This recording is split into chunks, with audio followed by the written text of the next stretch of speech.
Hello everyone and welcome to our part 2 presentation.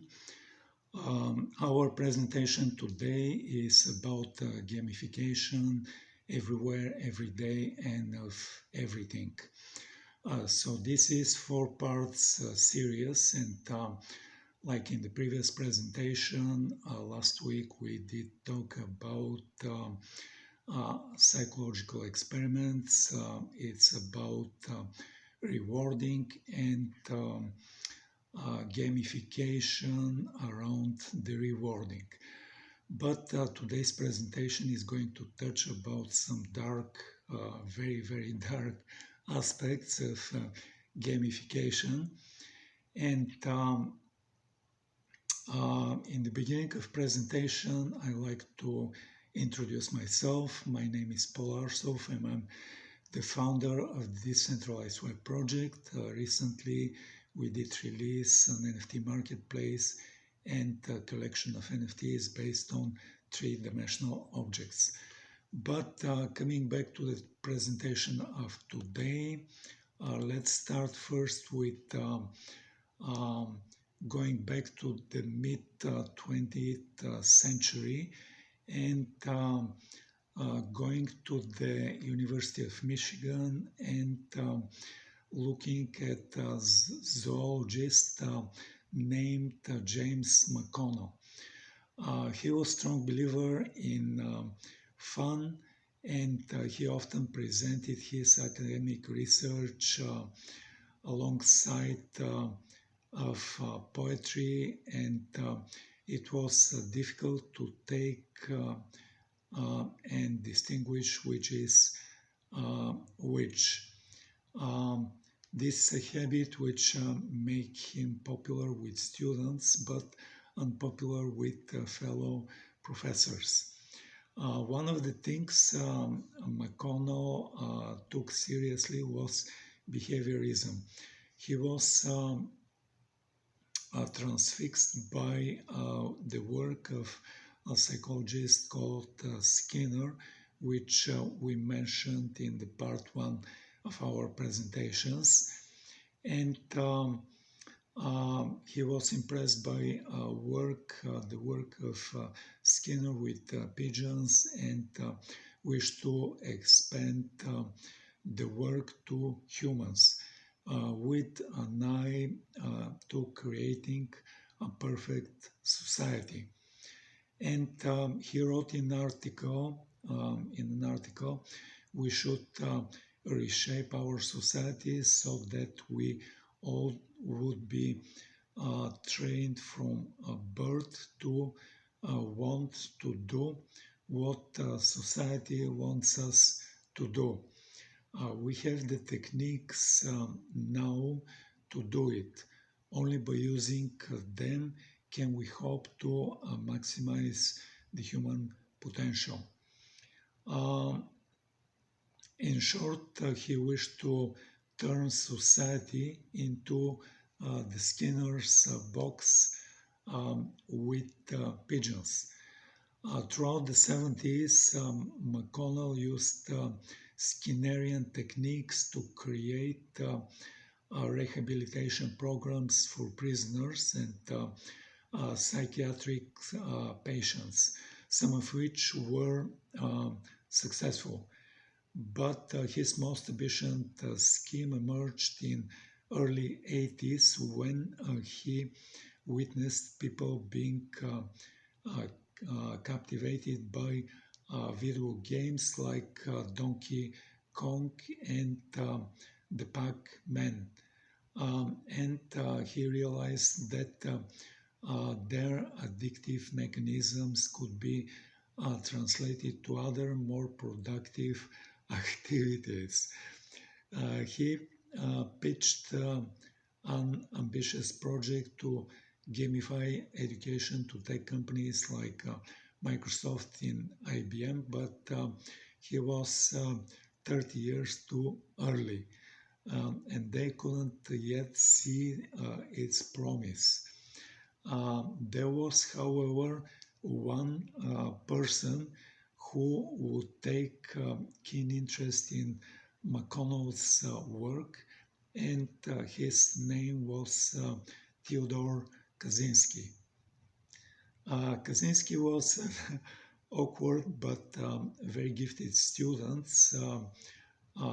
coldly matter-of-fact in manner, for which he was described by fellow schoolmates as the walking brain. In school IQ tests, he did score 167, and like we have to look at 140 IQ test as genius level test score. He would come to Michigan in 1962 as a postgraduate from Harvard, where he did study mathematics and graduated at just 18 years old.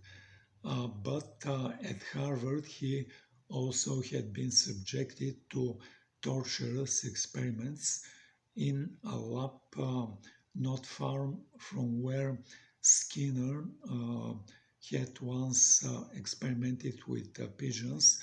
Psychologists linked to US intelligence community were now experimenting with humans. And one of his experiment subjects was Theodore Kaczynski. Under the glare of blinding lights, he was methodically humiliated to see how he would react. He claimed the experiments didn't affect him, and yet within just a few years, he had developed an intense paranoia about psychological conditioning. And so, when Kaczynski learned of McConnell's proposals to create a utopia throughout behavior modification, he concluded that the jocular professor was an existential threat to humans, and that he needed to die. It wasn't a decision Kaczynski made lightly. He had developed an entire philosophy to justify it, influenced by the techno-dystopian writers like Aldous Huxley and Jacques Eliot. Kaczynski believed the Industrial Revolution had turned his society into a cold process of production and consumption that was gradually crushing everything humans valued most, like freedom, like happiness, like purpose, meaning, and the ecosystem. In his view, everything society produced, including science and technology, served industry, not humanity, and was therefore increasingly purposed not to help but to condition us so that we wouldn't resist what was being done to us and the earth. In short, where society had been shaped to accommodate people, now people were being shaped to accommodate society. And this mishappening was destructive because it conflicted with our deeper nature. Kaczynski believed modern society made too docile and miserable, but depriving us of fulfilling challenge and ending our sense of purpose. the brain evolved to solve problems, but the problems it has solved for were now largely solved by technology. Most of us can now obtain our basic necessities simply by being obedient, like a pigeon picking a button. Kaczynski argued that each such conveniences didn't make us happy, only like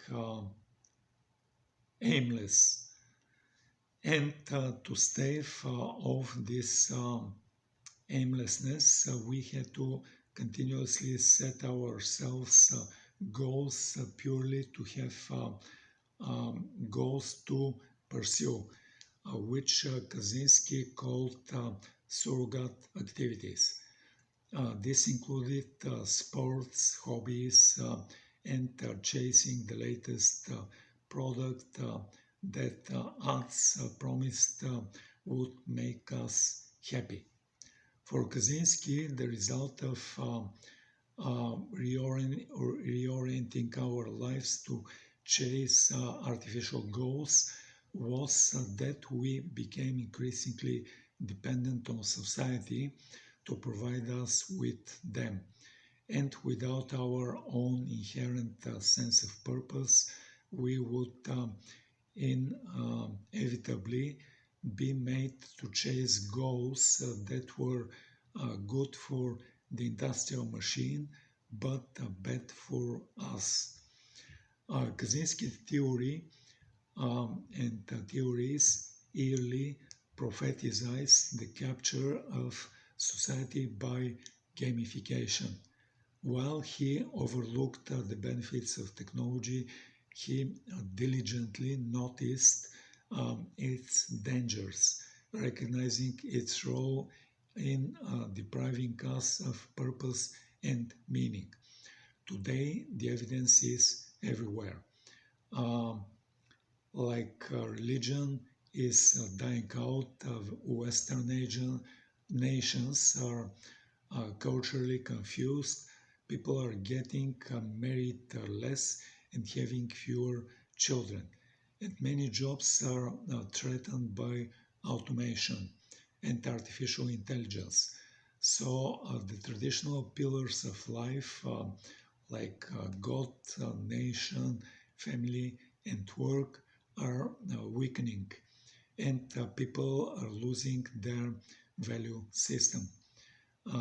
Amid such uncertainties, games with their well-defined roles and goals provide resemblance of order and purpose that may otherwise be lacking in people's lives.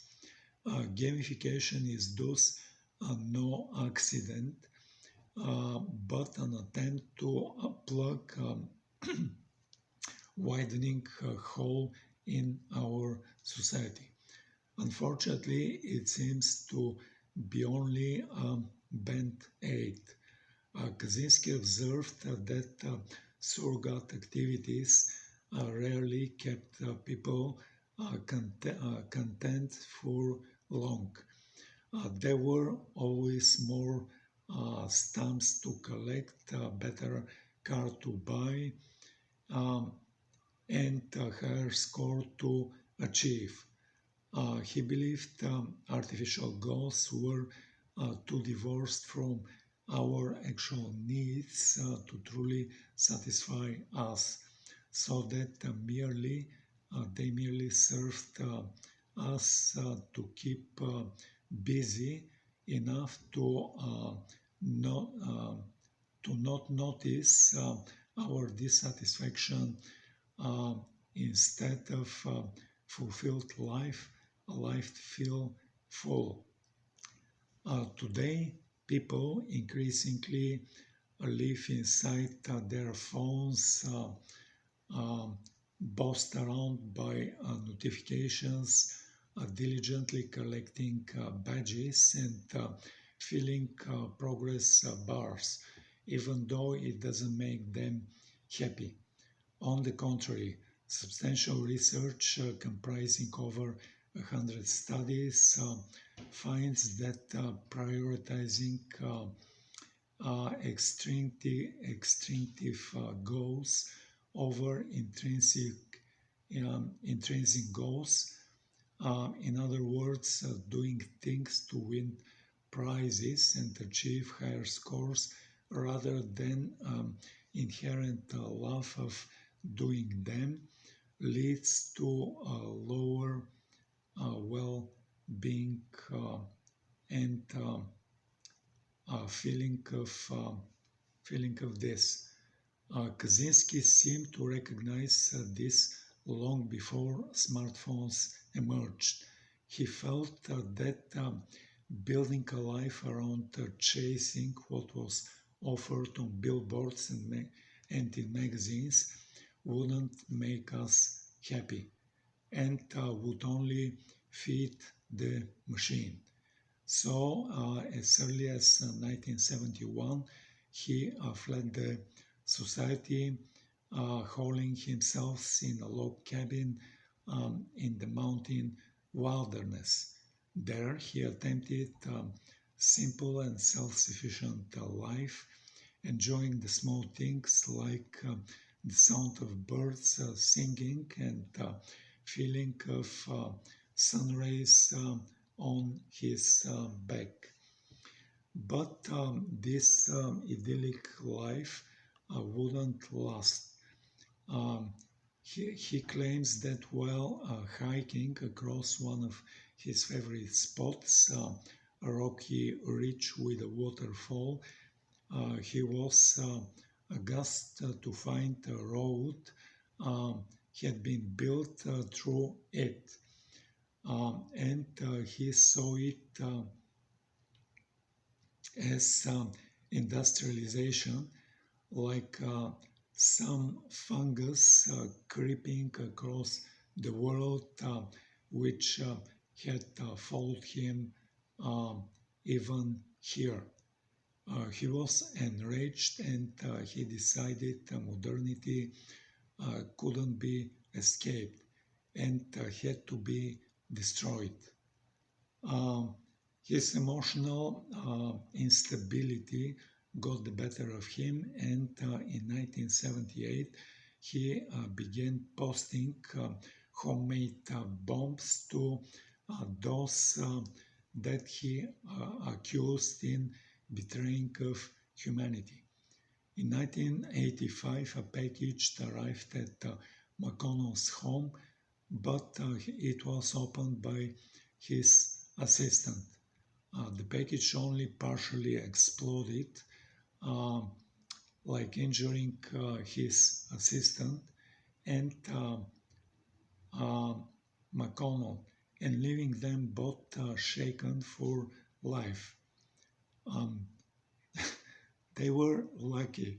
Less than a month later, Kaczynski would send another, more carefully prepared bomb to computer store owner who would become the Kaczynski first murder victim.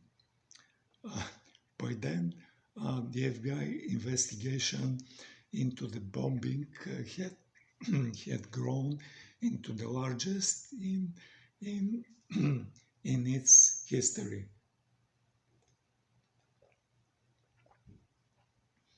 For over a decade, they scored the country as Kaczynski continued to kill and injure. But much of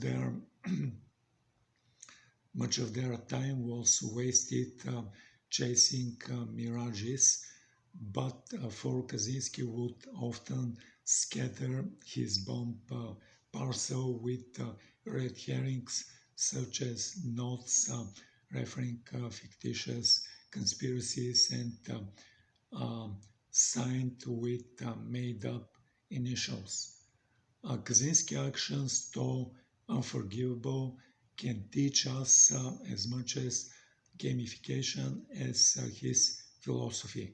his red herrings lured people away from what they actually sought, and we shall see this is the greater danger of gamification. And with this said, I will be ending part 2 of our presentation, and looking forward to part 3 of our presentation, which would be talking about when red herrings became white whales. I like to come back to the beginning of our presentation, when I introduced myself as Paul Arsov and the founder of the Decentralized Web project. As I mentioned, we did release a marketplace and collection of NFTs, and what is interesting, unique and special about NFTs is that they're based on three-dimensional objects. We did create our own 3D software engine, and this 3D software engine opens a window on a computer screen. It loads the three-dimensional object, and it starts animating this 3D NFT object in a way of moving it in a random fashion around the window it did open. But in addition to the opening a window, loading and animating of the 3D NFT, we did add multiple additional capabilities to be used and to be presented by the 3D NFT objects. The first capability of the 3D NFTs is the capability of speaking.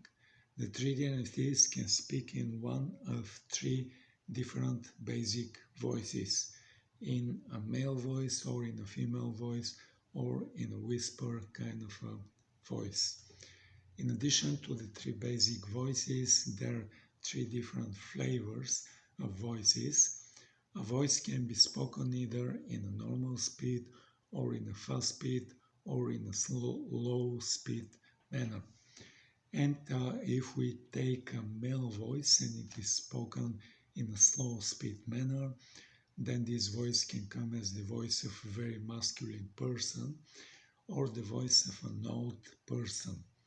And if we take, for example, a female voice and it is spoken in a fast speed manner, then this voice can come as the voice of a little girl, or the voice of a funny person.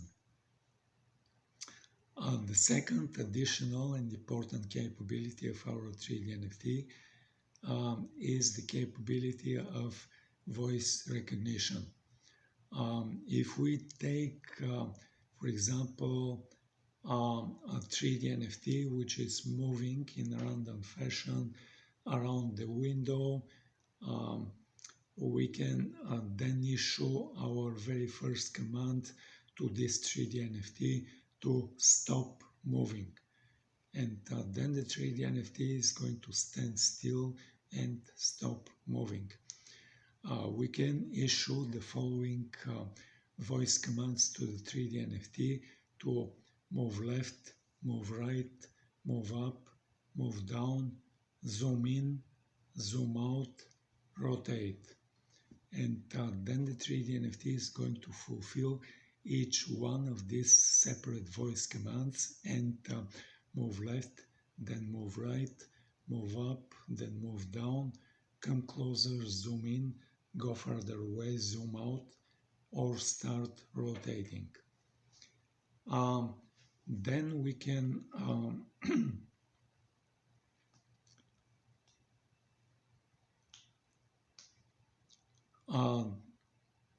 then that's it about the voice recognition capability. And the next additional capability that we have for our 3D NFTs is the capability of them having basic artificial intelligence.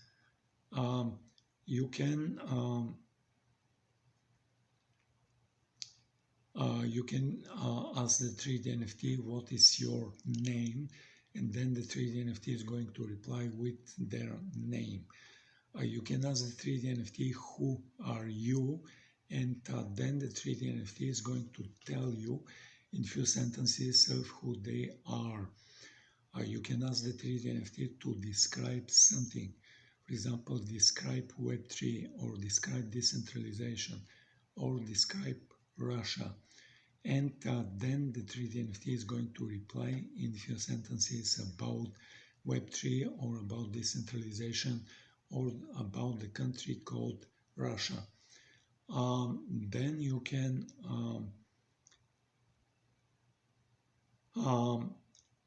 go with the additional artificial intelligence capability which we have under development currently.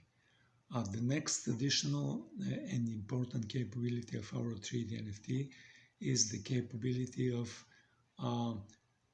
projecting them in a way of stereoscopics. And what stereoscopics means is that part of the 3D NFT is going to be displayed in red or reddish colors, and another part of the 3D NFT is going to be displayed in blue or bluish colors. Then you, the user, can go to our 3D NFT marketplace, and probably this is the time to tell you the URL and the name of the website of our 3D NFT marketplace. It is 3dnft.decentralizedweb.org. 3D NFT is typed in a way with the number 3 followed by the letter D followed by 3 other letters NFT, and it is all together 3D NFT. Then there is dot, then there are two words which are all together, decentralized and web. Then there is dot, and it ends with org. Once again, 3dnft.decentralizedweb.org. You can click on our very first collection, see them, all of the 3D NFT in the collection listed, and you can see our link to accessories. When you click on this link, you're going to see that we are offering special glasses. You can order one pair of these glasses, and when you receive these glasses, you're going to see that one lens of these glasses is red and the other lens of these glasses is blue. Then you can put these glasses on. You can request displaying of the 3D NFTs in a way of stereoscopics, and you're going to see the 3D NFT as coming out of the flat two-dimensional computer screen, and you can see it in real 3 dimensions. So that's it regarding to the our 3D NFTs, the capability of our 3D software engine, and let me tell you a little bit about our marketplace. In our marketplace, we have our own blockchain instance. This blockchain instance runs Ethereum software. And one new thing which we are planning is to explore running a node of Solana blockchain network, and based on Solana virtual machine. But this is a new thing and under development. By running our own blockchain network of nodes, we do not charge our users with paying gas fees for the initial deployment of the smart contracts for the non-fungible tokens, and not charge them for transfers of ownership from one user to another user of 3D NFTs.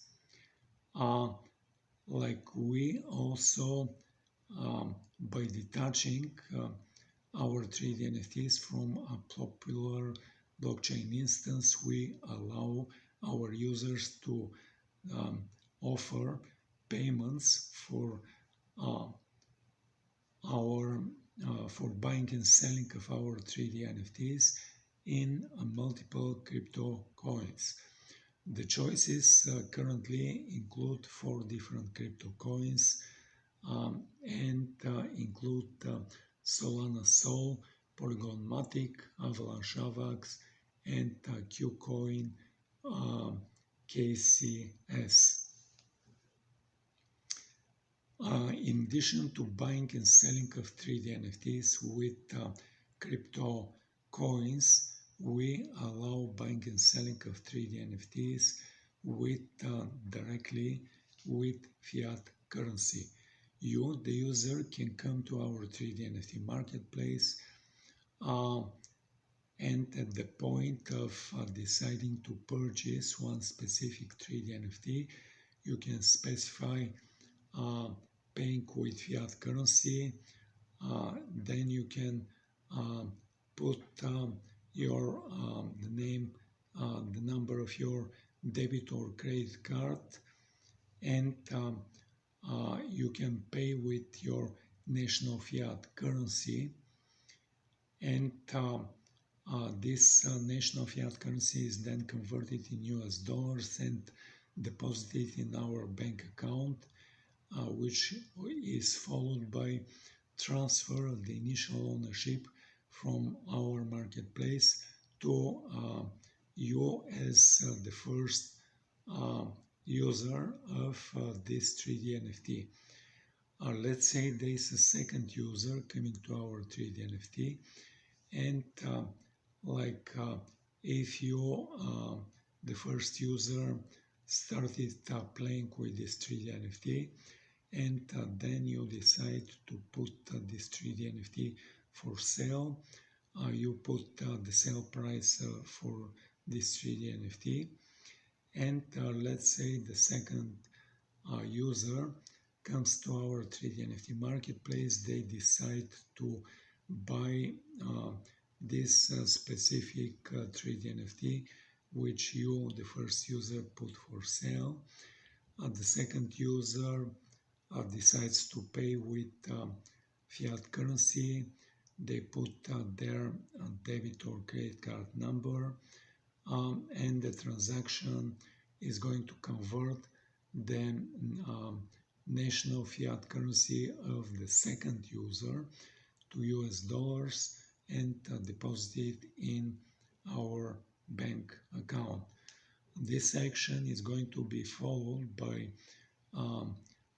transaction which is going to transfer the ownership from the first user to the second user.